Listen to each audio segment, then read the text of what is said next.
Boa noite, meus irmãos e amigos, graça e paz. Aqui é o pastor Wagner Ribeiro de Araújo. Nós estaremos meditando na palavra do Senhor, que se encontra no Evangelho de João, capítulo 5, versículo 1 em diante. Evangelho de João, capítulo 5, versículo 1 em diante. Assim nos diz a santa palavra do Senhor. Passadas estas coisas, havia uma festa dos judeus, e Jesus subiu para Jerusalém. Ora, existe ali, junto à porta das ovelhas, um tanque chamado em hebraico Betesda, o qual tem 5 pavilhões. Nestes jazia uma multidão de enfermos, cegos, coxos, paralíticos, esperando que se movesse a água, porquanto um anjo descia de certo tempo, agitando-a. E o primeiro que entrava no tanque, uma vez agitada a água, sarava de qualquer doença que tivesse. Estava ali um homem enfermo, havia 38 anos. Jesus, vendo-o deitado e sabendo que estava assim há muito tempo, perguntou-lhe: Queres ser curado? Respondeu-lhe o enfermo: Senhor, não tenho ninguém que me ponha no tanque. Quando a água é agitada, pois, enquanto eu vou, desce outro antes de mim. Então lhe disse Jesus: Levanta-te, toma o teu leito e anda. Imediatamente o homem se viu curado e, tomando o leito, pôs-se a andar. E aquele dia era sábado. Por isso disseram os judeus ao que fora curado: Hoje é sábado e não é lícito carregar o leito. Ao que lhes respondeu: O mesmo que me curou me disse: Toma o teu leito e anda. Perguntaram-lhe eles: Quem é o homem que te disse: Toma o teu leito e anda? Mas o que fora curado não sabia quem era, porque Jesus se havia retirado, por haver muita gente naquele lugar. Mais tarde, Jesus o encontrou no templo e lhe disse: Olha que já estás curado. Não peques mais, para que não te suceda coisa pior. O homem retirou-se e disse aos judeus que fora Jesus quem o havia curado. Oremos, meus irmãos. Senhor nosso Deus, nosso eterno Pai, nós te louvamos nesse momento. Tu és maravilhoso, não há outro Deus além de ti. Tu és santo, poderoso, mas tu és um Deus que tem misericórdia do pobre e miserável pecador. Nessa noite, ó Pai, nós clamamos que o Senhor fale aos nossos corações através da tua santa e bendita palavra. Em nome de Jesus Cristo nós oramos. Amém, amém. Tema do sermão de hoje: a crença no mover das águas. Jesus e o paralítico do tanque de Betesda. Esta é uma das histórias mais fascinantes do Evangelho de João. Ela não é registrada em nenhum outro dos evangelhos, mas somente aqui João registra esta história. O texto nos informa que Jesus havia viajado para Jerusalém. Ele vai a uma festa dos judeus. Nós não sabemos qual festa era, porque o texto não especifica qual festa. A cidade estava repleta de gente. Certamente ali havia muitas pessoas. Primeiro ponto que eu quero destacar nessa noite, que ao chegar em Jerusalém, Jesus vai a um local específico, o tanque de Betesda. Algo curioso acontece aqui. Jesus viera da região da Galileia para Jerusalém. E mesmo cansado da viagem, ele viajara a pé, Jesus tinha um propósito. E por isso ele vai exatamente naquele local específico. Aquele local era um lugar pouco provável para um viajante ir. Um local estava cheio de doentes. A Bíblia diz que esse local, segundo o texto bíblico, ficava próximo à Porta das Ovelhas, na parte norte de Jerusalém. O lugar se chamava Betesda, que significa casa de misericórdia. E é justamente ali, naquele lugar, que Jesus exercerá a sua misericórdia para com o homem pecador, doente, sofrido, carente da misericórdia e da graça de Deus. Ali em Betesda, Jesus vê um homem doente. Ali em Betesda, Jesus dirige o seu olhar para um homem carente da graça de Deus. Ele estava deitado. Possivelmente estava debaixo de um daqueles alpendres, né? A Bíblia diz aqui que ali em Betesda havia 5 pavilhões. Na realidade, Betesda era como se fosse uma grande piscina. E em volta havia alpendres ou pavilhões. O texto diz 5 pavilhões. É porque era uma área que em volta da piscina havia coberturas, alpendres, áreas, e uma no meio, então 5 partes, né? Nós vemos aqui que aquele homem possivelmente estava deitado debaixo de um desses alpendres que circundavam o tanque. Então Jesus vai conversar com aquele homem, e aquele homem, interessante que o texto diz que ele não conhecia Jesus. Eu tenho para mim que aquele homem já tinha ouvido falar de Jesus, mas provavelmente, o texto não diz, mas provavelmente, creio eu, que ele não conhecia Jesus pessoalmente. Aquele homem estava doente havia 38 anos. Ele era um paralítico. 38 anos é muito tempo. 38 anos, podemos dizer que é uma vida toda, não é mesmo? Comparando com aquele tempo que o povo de Israel ficou no Egito, o povo de Israel saiu do Egito, melhor dizendo, e ficou naquele período de 40 anos no deserto. E aí a gente compara 38 anos, quase 40 anos de enfermidade. Aquele homem sofria dessa doença, paralítico, inválido, 38 anos. Ele não podia andar, ele não podia locomover-se, ele não podia trabalhar, ele não podia ganhar o seu pão. E olha que naquela época não tinha aposentadoria, não tinha benefício do governo como temos hoje. Aquele homem dependia do favor e da benevolência de outros. Dependia do favor de outros. 38 anos sofrendo de uma terrível limitação física. 38 anos parado, sem poder exercer sequer alguma atividade ou trabalho. 38 anos é muito tempo de sofrimento. Que tristeza, que situação difícil. Mas Jesus vai ao seu encontro. Jesus o vê ali deitado. Jesus se interessa pela sua situação. Jesus tem misericórdia daquele homem. Não sabemos quanto tempo aquele homem frequentava aquele lugar. Mas aquele homem era um homem carente da graça de Deus. E Jesus se compadece dele, mesmo aquele homem não conhecendo Jesus.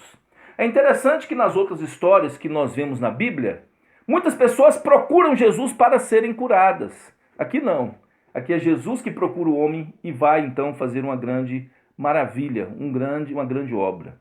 Segundo ponto que eu destaco aqui é que o tanque de Betesda havia se transformado num lugar de superstições. Betesda era um local próximo à entrada das ovelhas, onde havia uma grande piscina, ou duas piscinas, né, divididas no meio por um dos alpendres. E aquelas áreas ali cobertas em volta daquelas piscinas era repleta de gente doente. O texto diz que havia cegos, enfermos, coxos, paralíticos. E eles estavam ali porque eles haviam crido numa crença que entendo eu ser uma crença popular. Alguns criam que ali era um lugar de milagres. Muitos criam que aquelas águas podiam curar qualquer enfermidade. Muitos criam que havia um anjo que em determinado momento descia e movia aquelas águas. E o primeiro que entrasse então era curado de qualquer enfermidade. Irmãos, é de se observar que o verso 4, ele está entre colchetes. Isso indica que esse versículo, o versículo 4, ele não consta nos manuscritos mais antigos. A maioria dos manuscritos mais antigos não existe o verso 4. Então, você me pergunta, por que esse versículo está ali? Certamente, possivelmente, alguma pessoa fez uma anotação na beira do livro ou na margem do livro. E os copistas posteriores, os escribas posteriores que copiavam os livros, posteriormente adicionou esta observação ao texto, ou para esclarecer o motivo daquele homem estar ali, ou para manter aquele registro na dúvida se ele era ou não parte das Sagradas Escrituras, vamos assim dizer. Mas nós cremos que a palavra de Deus, ela permanece legítima, fidedigna. Nós cremos que Deus preservou o conteúdo das Santas Escrituras. Cremos na preservação das Escrituras por Deus. E uma coisa nós devemos observar aqui, que havia então ali um local de culto, de superstições, melhor dizendo, né? Um local próximo do templo de Jerusalém. Um local ao lado do templo, na parte norte ali de Jerusalém. Jesus então vai àquele lugar. Terceiro ponto, Jesus vai àquele lugar. Jesus vai porque ele é misericordioso. Jesus teve misericórdia daquele paralítico. Mas aquele paralítico era um homem supersticioso, era um pecador. Mas Jesus tem misericórdia de pecadores. Ele tem misericórdia de mim, ele tem misericórdia de você. Aquele local estava tão próximo do lugar de adoração a Deus, tão próximo do culto a Deus, tão próximo do templo de adoração ao Deus eterno, ao nosso Deus Jeová ou Yahvé. Mas aquele homem, mesmo estando próximo do templo, não estava no templo. Aquele paralítico tinha uma crença. Ele cria verdadeiramente no mover das águas. E ele confessa isso para Jesus. Jesus faz uma pergunta para aquele homem: queres ser curado? E eu imagino uma pergunta mais ou menos assim, vem à minha mente mais ou menos assim: você quer ser curado, né? Você está aqui porque você quer ser curado, não é? Você não está lá no templo, você está aqui nesse lugar de superstição. Você está aqui esperando um milagre sobrenatural. Você está crendo naquilo que homens falaram, no mover das águas que um anjo pode dar. E aquele homem então confessa: Senhor, não tenho ninguém que me ponha no tanque. Verso 7. Quando as águas é agitada, pois enquanto eu vou, desce outro antes de mim. Ele está dizendo: Senhor, até para ir ao tanque eu tenho limitações. Aquele homem estava confessando a Jesus que ele desejava ser curado, mas que ele era impossibilitado de ir por conta própria ao tanque. Aquele homem se deixou levar por crendices e práticas estranhas à sua fé. Nós cremos que ele era um judeu, mas a sua fé estava distorcida. Betesda havia se transformado num santuário de curas e superstições. Não era um local de oração, não era um local de culto a Deus, não era um local de clamor, não era um local onde as pessoas buscavam a adoração a Deus. As pessoas estavam ali buscando o mover das águas. As pessoas estavam ali não por adorar a Deus, mas por querer desesperadamente a cura. Tudo que se coloca, irmãos, entre você e Deus, tudo que se coloca entre Deus e você, tudo que te impede de se achegar a Deus se torna idolatria. Se você coloca algo na sua vida que te atrapalha a servir a Deus, isso se torna idolatria. Tudo que ocupa em nossa vida o lugar de Deus é idolatria. Aquele paralítico estava em pecado, sim. Possivelmente estava em idolatria, porque ele não estava adorando a Deus no lugar de culto. Entendendo que no Novo Testamento, e no Antigo Testamento, o templo até então, pelos judeus, era entendido como aquele lugar onde a presença de Deus estava. Mas agora aqui nós vamos ver um paralítico buscando alternativas para a cura, longe do local natural de culto a Deus.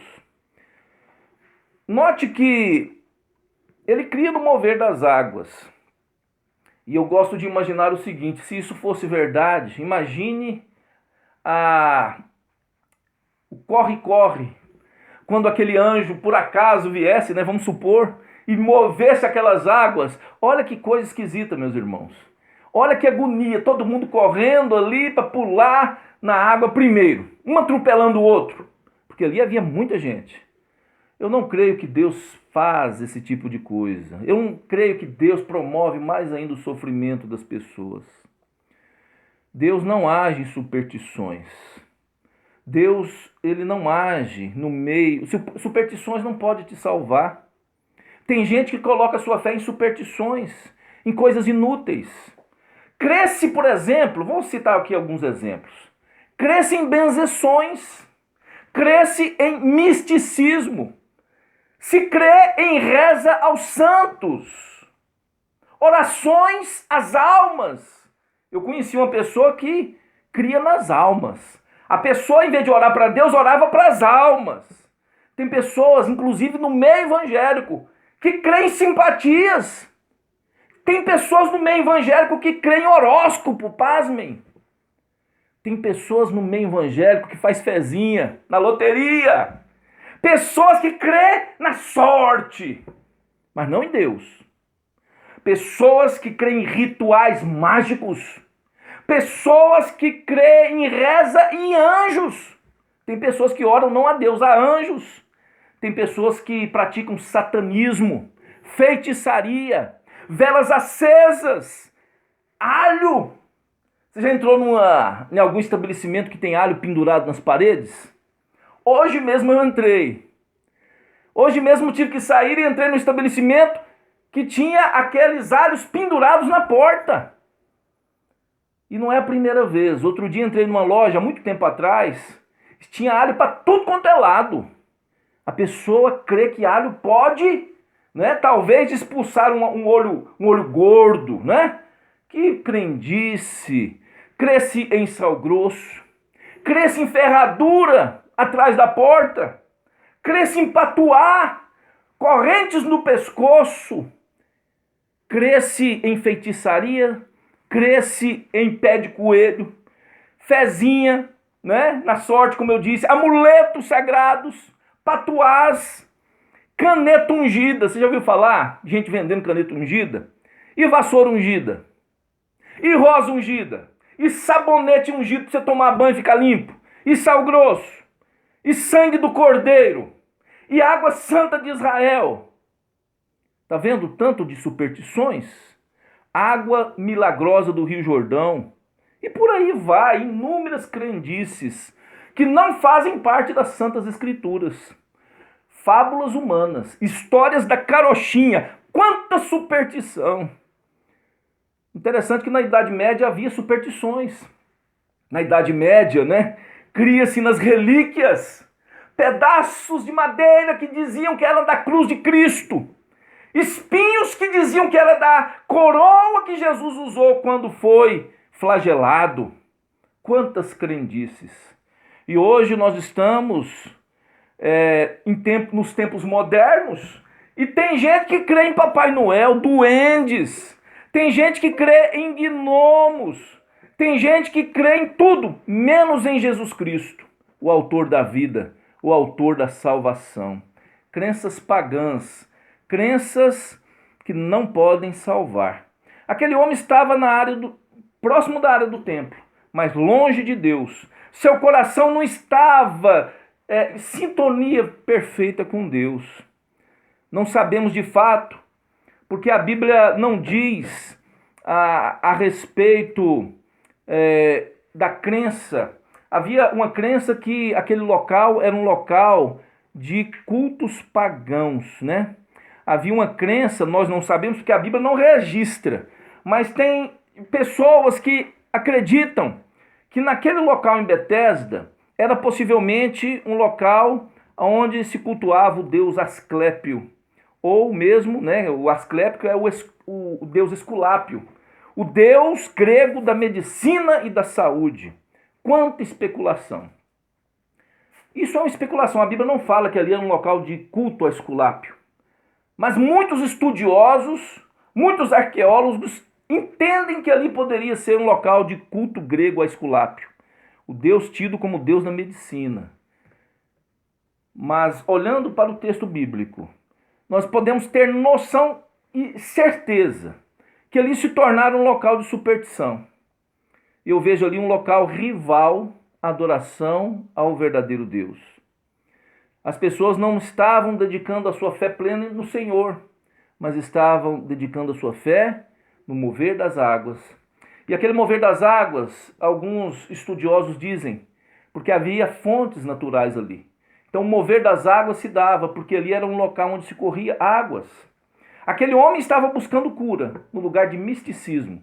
Aquele homem estava buscando cura, mas a sua fé não estava direcionada na direção certa. A sua fé não estava direcionada no Deus de Israel. E Jesus teve misericórdia daquele pecador. Observe, enquanto muitos estão adorando a Deus, enquanto muitos estão buscando cura em Jesus, aquele homem não. Enquanto os amigos levavam, por exemplo, paralíticos para ser curado por Jesus, ninguém levava aquele homem. Aquele homem estava na escuridão. Não só do local, talvez fosse um local escuro, nós não sabemos, mas a alma dele estava carente da luz de Cristo. Muitos buscam Jesus para serem curados, até hoje. Não estou dizendo que Jesus cura, Jesus tem todo o poder. Mas muitos estão buscando, não porque amam Jesus, muitos estão, na realidade, indo após Jesus com superstições. A nossa fé precisa ser direcionada a Cristo, uma fé íntegra. Aquele homem cria no anjo milagreiro, aquele homem cria numa água mágica, uma água poderosa, mas estava diante dele o Rei dos Reis, Jesus Cristo. Jesus cura cegos, curava ali, cura até hoje eu creio, curava cegos, coxos, leprosos, endemoniados, Jesus libertava, ressuscitava mortos, fazia sinais e maravilhas para mostrar de fato que ele é o Messias de Deus. Jesus é o Messias de Deus que tem todo o poder no céu e na terra. Nós precisamos direcionar nossa fé para Deus, entendendo que esse Deus eterno nos amou de tal maneira que enviou Jesus Cristo, seu Filho amado, para nos salvar. Note que Jesus viu aquele homem sozinho, deitado, impossibilitado, miserável pecador. Mas Jesus teve tanta misericórdia. E Jesus então vai chegar para ele e vai dizer, você quer ser curado, né? Imagina eu, Jesus, dizendo desse jeito. Você está aqui, você está querendo ser curado, né? Já tentou de tudo, né? Qualquer coisa serve para... que basta que você busque essa cura, né? Qualquer lugar, qualquer coisa serve. Irmãos, quantas vezes as pessoas deixam de focar em Jesus Cristo e desesperadamente busca cura em qualquer lugar? Busca cura no espiritismo, busca cura em feitiçaria, busca cura em locais místicos. Cuidado. Jesus aqui então, ele curou aquele homem. Aquele homem havia 38 anos que estava doente. Aquele homem estava com a cabeça inundada de crenças errôneas. Mas Jesus teve misericórdia e Jesus vai dar uma ordem. Olha, basta uma ordem. O que Jesus diz a ele? Toma o teu leito e anda. Uma ordem. E a Bíblia diz que aquele homem ficou curado plenamente, totalmente. Jesus não mandou aquele homem entrar no tanque. Jesus não mandou aquele homem se lavar. Jesus só deu uma ordem. Toma o teu leito e anda. Aquele homem certamente estava em cima de uma esteira.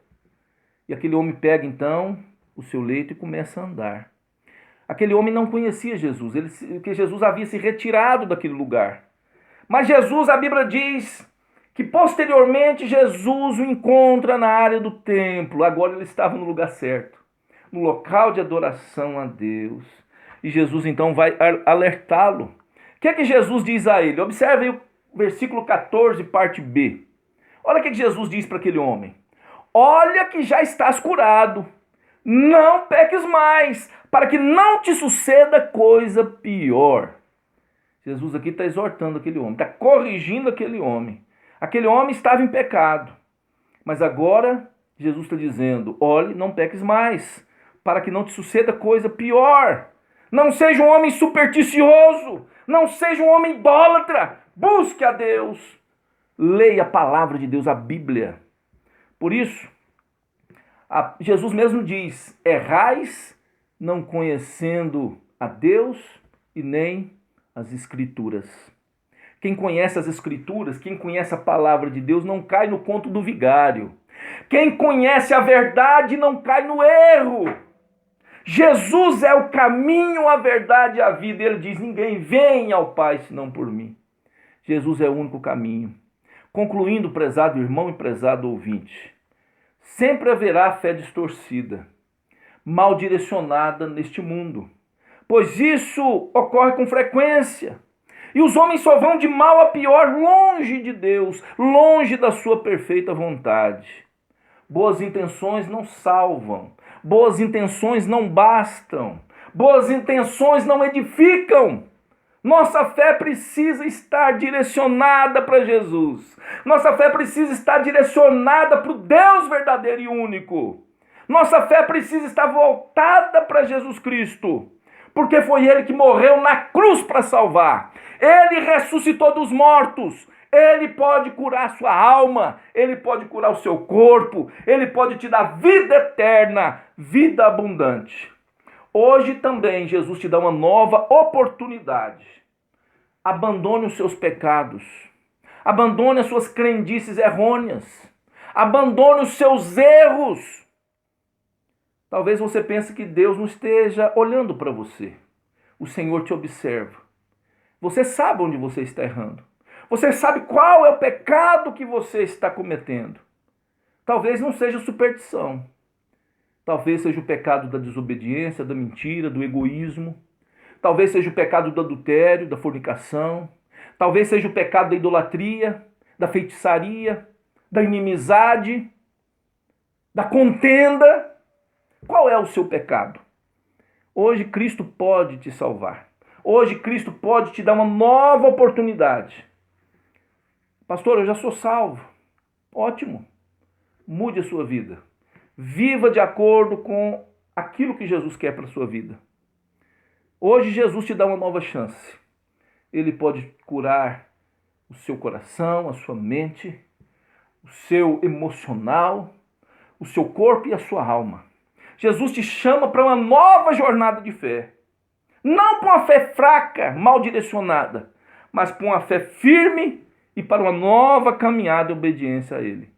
Jesus disse àquele homem, e diz hoje para você: não peques mais, para que não te suceda coisa pior. Hoje Jesus te dá uma nova oportunidade. Hoje Jesus nos dá uma nova oportunidade. Que Deus te abençoe, que Deus tenha misericórdia de nós.